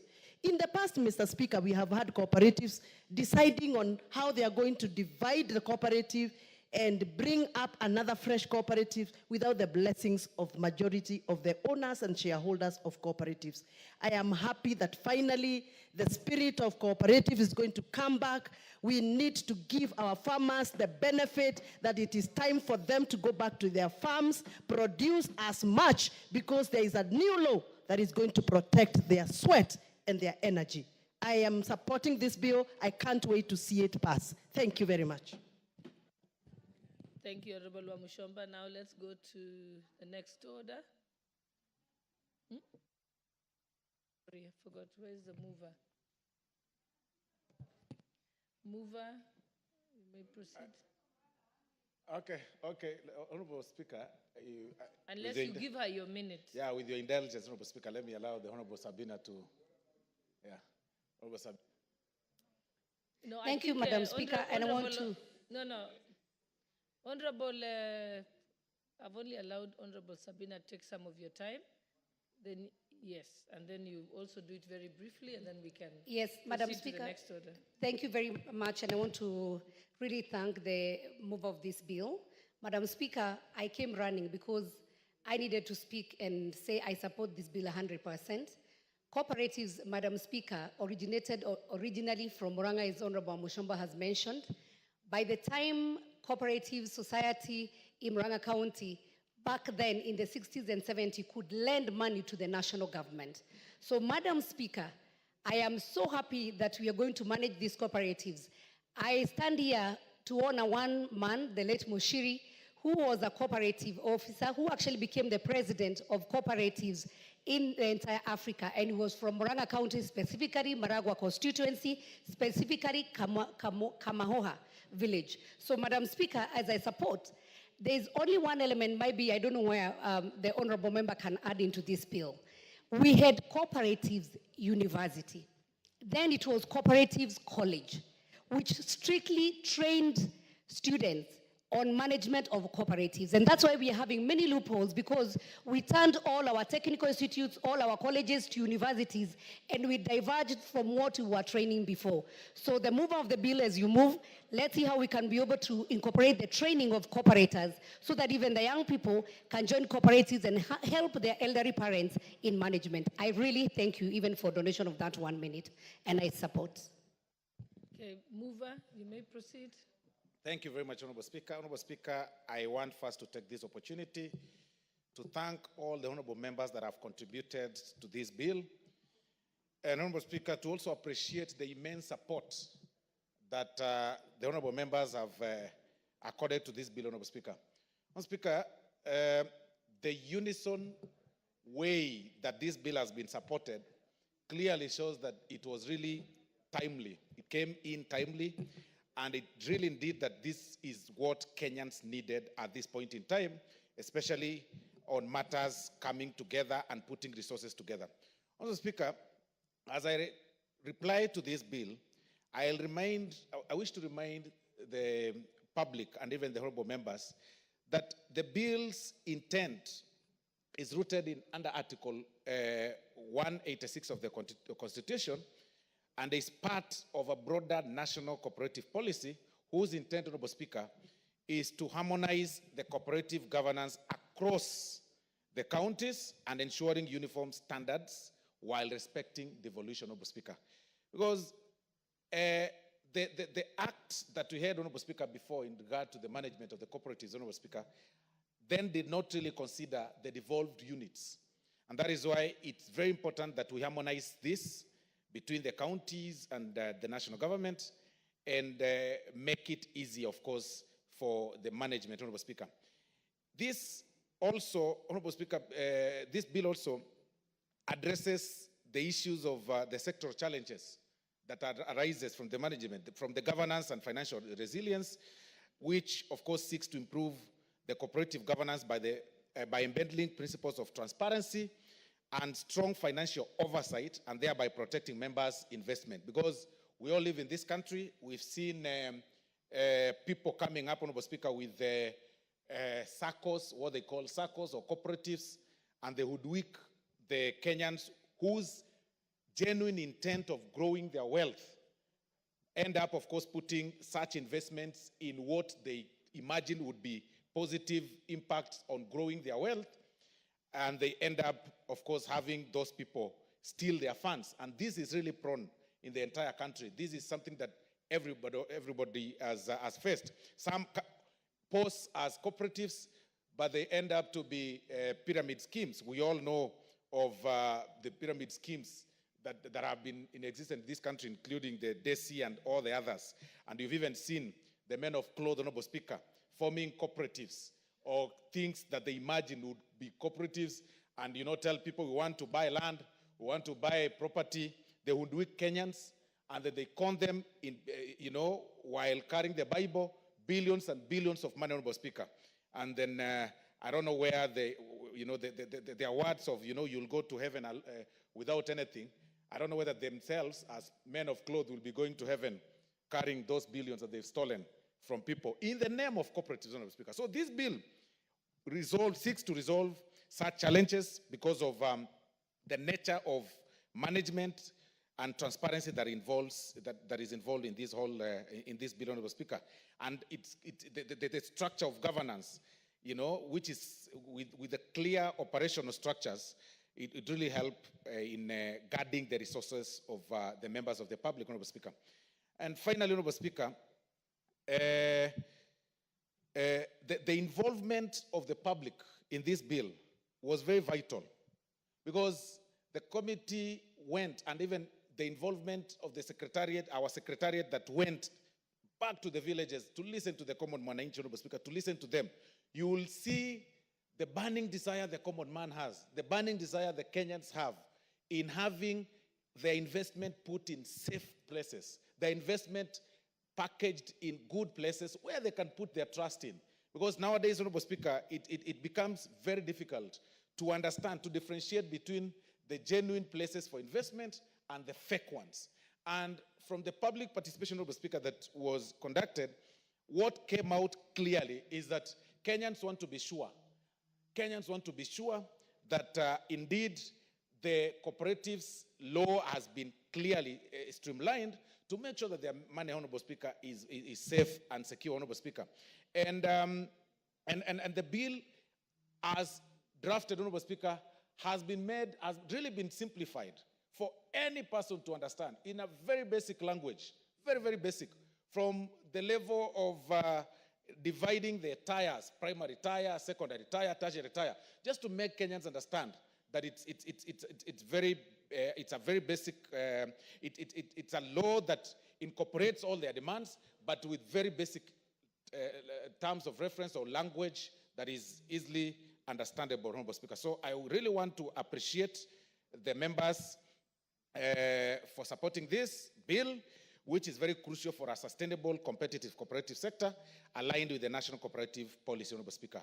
So by passing this legislation, Honorable Speaker, this floor, Honorable Speaker, will support, this House, Honorable Speaker, will support a modern cooperative sector that upholds cooperative principles, strengthens economic inclusion, and fosters unity across Kenya's counties. Thank you, Honorable Speaker. I beg to reply. Thank you. Thank you. We shall put the question at a later date. Now we can move to the next order. Order number 9, Committee of the Whole House.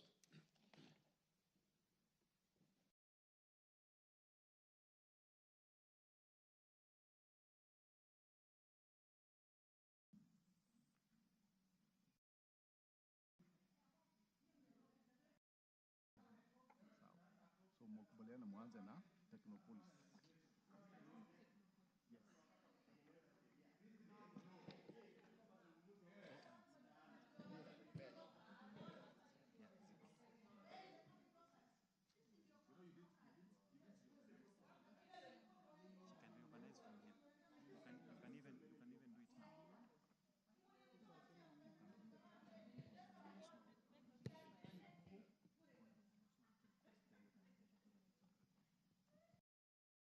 Order, members.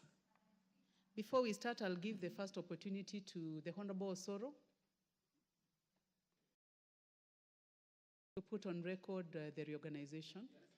Thank you very much, Honorable Chair. Honorable Chair, I seek your indulgence and the indulgence of this House to reorganize this order number 9, that we start from Roman 2, the Technopolis Bill, National Assembly Bill number 6 of 2024, and then finish with the coffee bill, Honorable Speaker. So we just swap 2 to 1 and 1 gets to 2, Honorable Speaker. Thank you.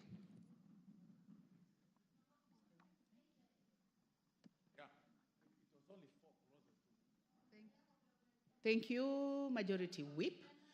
Honorable members, we are in the Committee of the Whole House, and we are starting with the Technopolis Bill, National Assembly Bill number 6 of 2024. clauses 3 and 4. I propose the question that clause 3 and 4 be part of the bill. Would there be no amendment?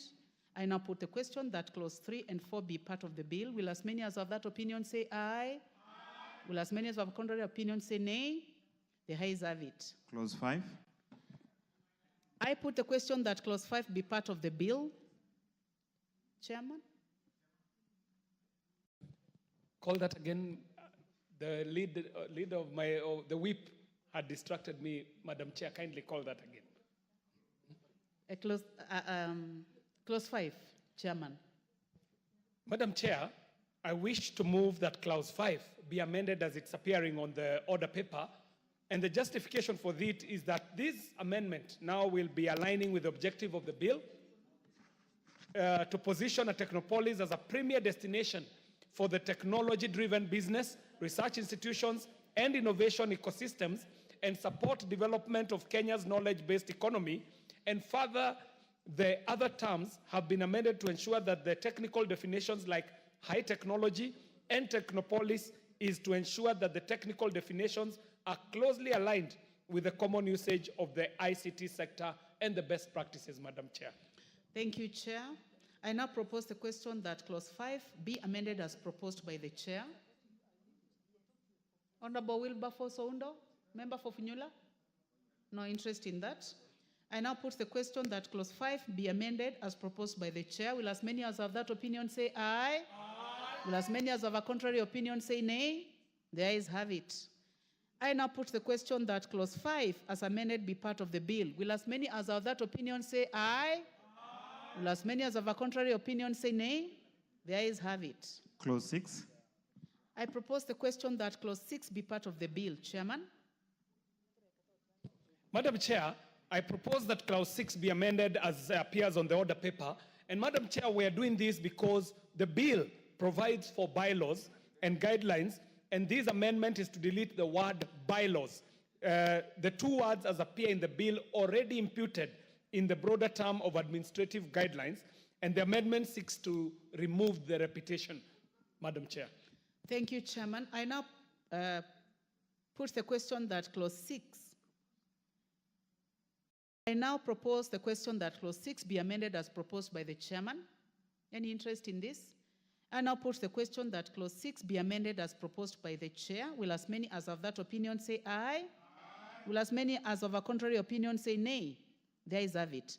I now put the question that clause 6 as amended be part of the bill. Will as many as of that opinion say aye? Aye. Will as many as of a contrary opinion say nay? The ayes have it. Clause 7. I propose the question that clause 7 be part of the bill. Chair. The Honorable Dr. Ojambo Oundo. Honorable Chair, I propose that clause 7 be amended as indicated in the order paper, and the principal aim of the amendment is on 1E, that after the word appearing cabinet secretary, we include through a competitive recruitment process to allow the process to be open and not just basically amount to cherry picking or for the cabinet secretary to pick members of their own choice. And I can say, Honorable Chair, again, the same is addressed by the new subclause 6. So I just wondered if the Chair would agree, we just buttress it and make it a process to be more competitive, so that you see, the cabinet secretary does not just pick anybody feels like, but there must be a competitive process. This is ICT, and it will be less costly because you can use the website, you can do what members apply. So to be a semblance of a competitive recruitment process for the members where the cabinet secretary is allowed to appoint in the board of directors. Thank you, Honorable Chair. I propose the question that clause 6 be amended, clause 7 be amended as proposed by the Honorable Oundo. Chair. Honorable Chair, I have additional amendments that I would want to do to clause 7, and it is as they appear on the order paper. And the justification is because this is an emerging technologies space. Honorable Chair, we will first of all exhaust the amendment by the Honorable Ojambo Oundo. We would like to have your views on the amendment. Do you agree? Are you in support? Madam Chair, we are in support with the amendments presented by Dr. Oundo. Kindly. The Honorable Mishimboko, Commissioner. Yeah, thank you, Madam Speaker. Madam Speaker, I also want to support what Honorable Oundo has made in terms of amendment, because apart from being competitive, it will also ensure accountability and transparency. I support.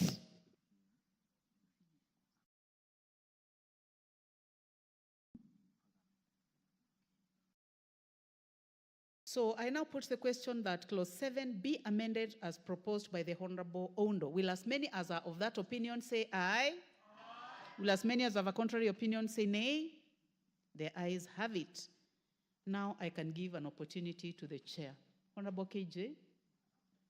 Madam Chair, I want to propose that clause 7 be amended as is appearing on the order paper.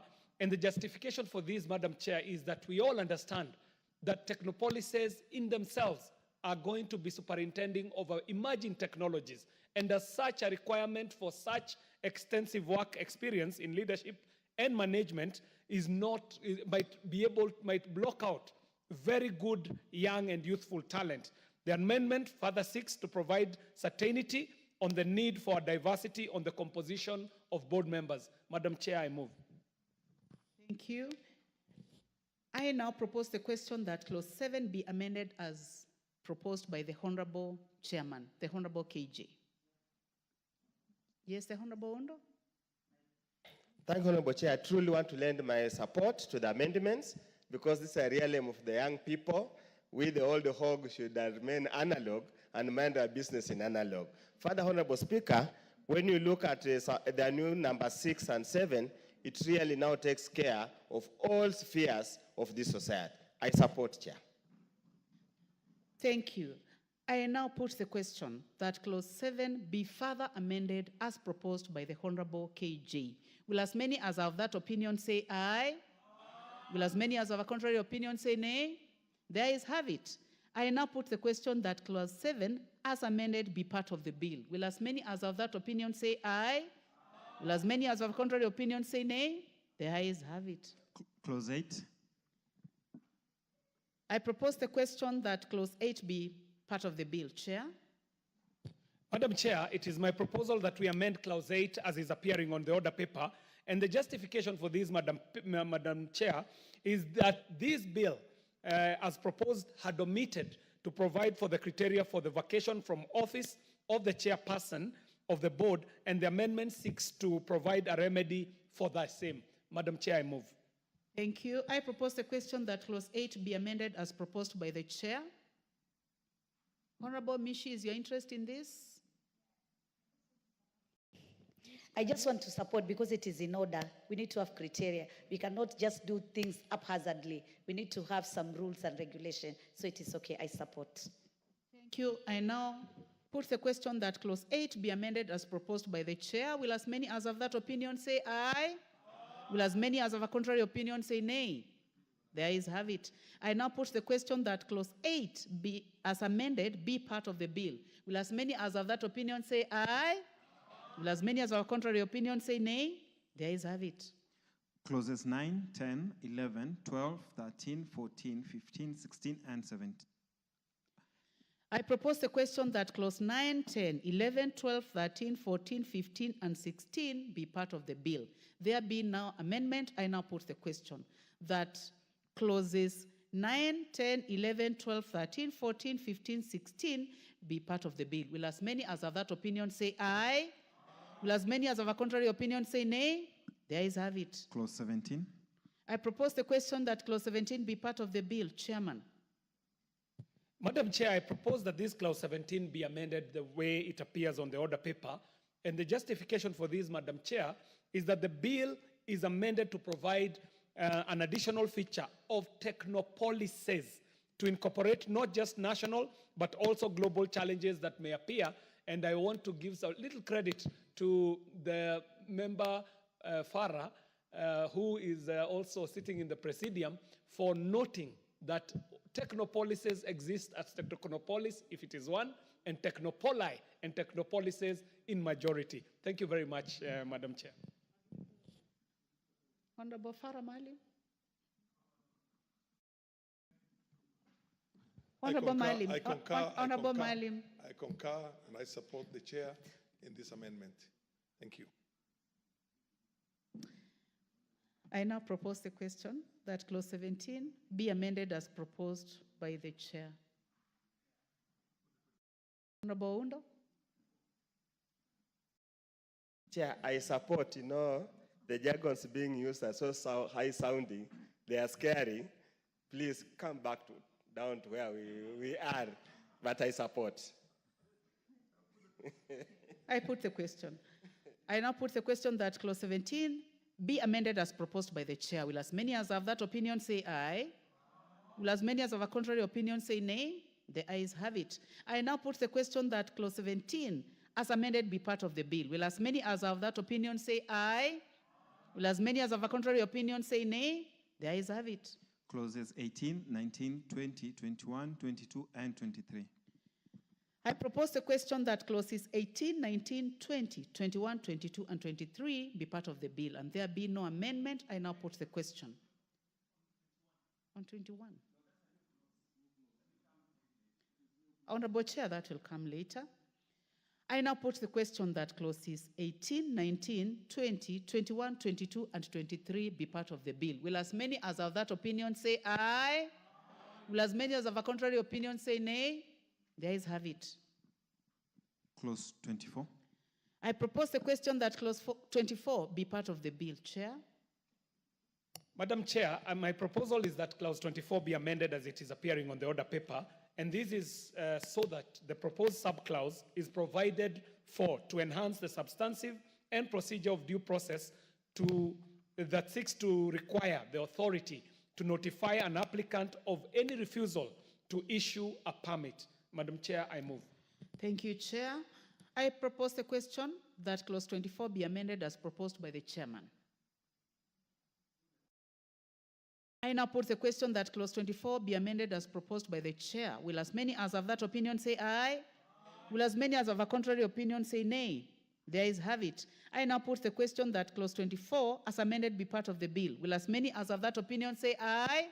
Will as many as have a contrary opinion say nay? The ayes have it. Clauses 25, 26, 27, 28, 29, 30, 31, 32, and 33. I propose the question that clause 25, 26, 27, 28, 29, 30, 31, 32, and 33 be part of the bill. There be no amendments. I now put the question that clauses 25, 26, 27, 28, 29, 30, 31, 32, 33 be part of the bill. Will as many as have that opinion say aye? Will as many as have a contrary opinion say nay? The ayes have it. Clause 34. I propose the question that clause 34 be part of the bill. Chair? Honorable KJ. Madam Chair, I move that clause 34 be amended as is appearing on the order paper. And Madam Chair, the undue flexibility that had been given earlier to the authority may be subject to abuse because paragraph E, as had been drafted in the bill, was giving authority the power to set out such further information as the authority may consider necessary. And we thought this could be subject to abuse. So we are amending it as appearing on the order paper, Madam Chair. I move. Thank you, Chair. I propose the question that clause 34 be amended as proposed by the chair. I now put the question that clause 34 be amended as proposed by the chair. Will as many as have that opinion say aye? Will as many as have a contrary opinion say nay? The ayes have it. I now put the question that clause 34 as amended be part of the bill. Will as many as have that opinion say aye? Will as many as have a contrary opinion say nay? The ayes have it. Clause 35. I propose the question that clause 35 be part of the bill. Chairman?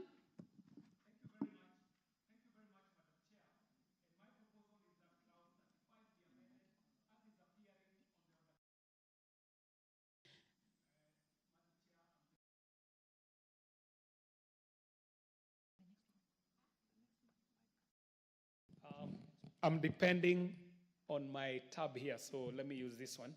Madam Chair, it is my proposal that we amend clause 35 as is appearing on the order paper. And why we are doing this, Madam Chair, is because the review and appeal clause provides an internal dispute resolution mechanism of the first instance before the aggrieved parties elect to go to the courts of law. Madam Chair, I move. Thank you. I propose the question that clause 35 be amended as proposed by the chair. Honorable Professor Undo. Chair, please, you see, when you delete the clause 35 in entirety and replace it in what you have provided here, yet in the bill, clause 35 had two parts, and part 2 provided for the timelines in which to make the decision. Are there any internal mechanism to ensure, as it has been contemplated here, that that review is made and communicated to the applicant within 30 days of receipt of the request? Thank you, Chair. Chairman. Honorable KJ. Madam Chair, we can retain the timelines, but provide for these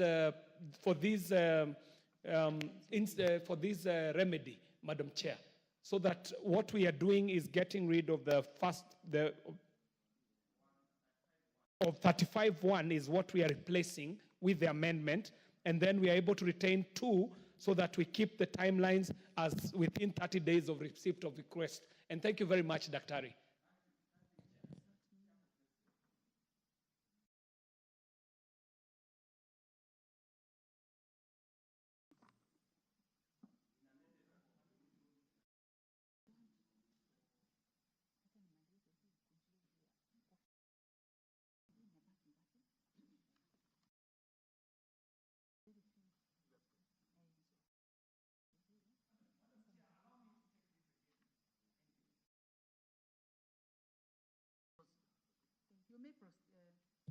Madam Chair, allow me to take this again.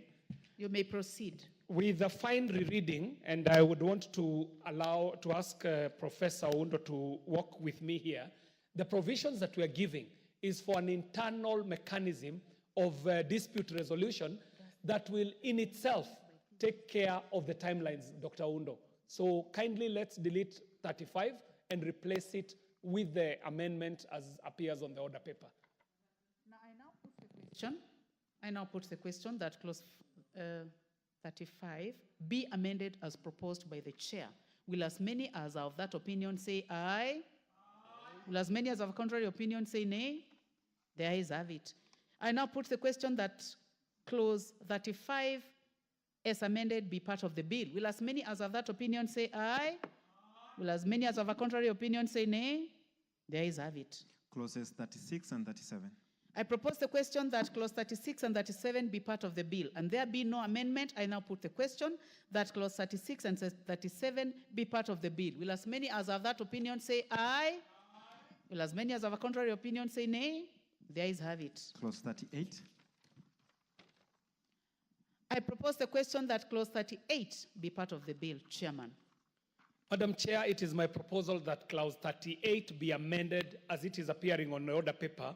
This proposed amendment provides a useful sanction in restricting an activity as an enforcement measure for violation, which may have been inadvertently omitted in the bill. Madam Chair, I do move. Thank you, Chair. I propose the question that clause 38 be amended as proposed by the chair. I now put the question that clause 8 be amended as proposed by the chair. Will as many as have that opinion say aye? Aye. Will as many as have a contrary opinion say nay? The ayes have it. I now put the question that clause 38 as amended be part of the bill. Will as many as have that opinion say aye? Aye. Will as many as have a contrary opinion say nay? The ayes have it.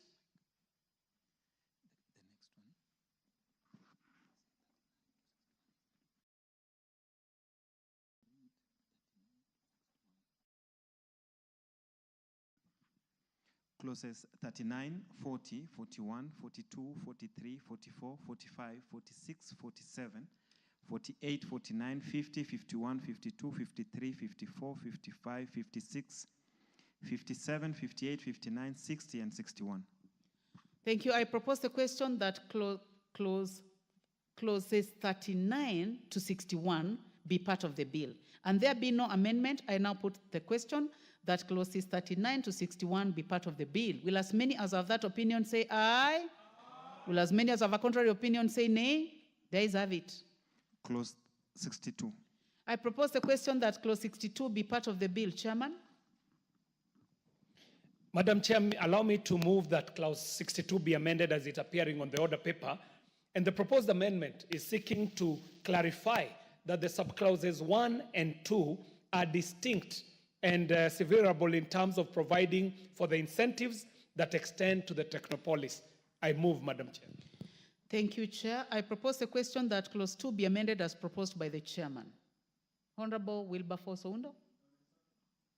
Honorable Silvana Sosoro.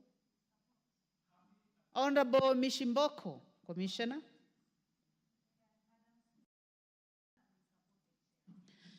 Thank you. I now put the question that clause 62 be amended as proposed by the chair. Will as many as have that opinion say aye? Will as many as have contrary opinion say nay? There is have it. I now put the question that clause 62 as amended be part of the bill. Will as many as have that opinion say aye? Will as many as have a contrary opinion say nay? There is have it. Clause 63. I propose the question that clause 63 be part of the bill, and there be no amendment. I now put the question that clause 63 be part of the bill. Will as many as have that opinion say aye? Will as many as have a contrary opinion say nay? There is have it. Clause 64.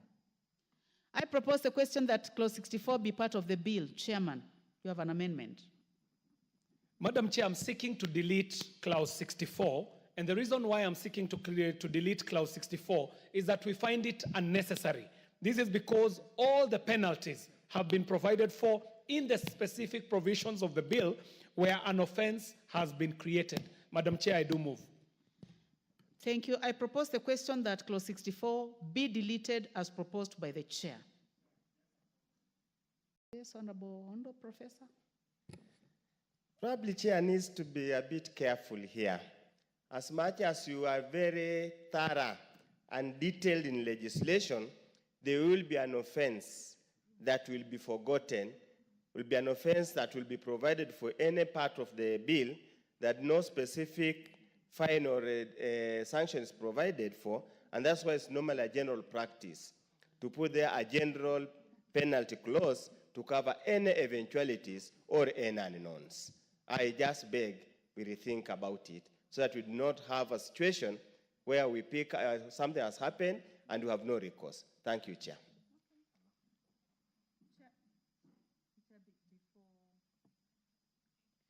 Before we come to you, I'll go to the Honorable Gishimo. Member for Gishogo. 142.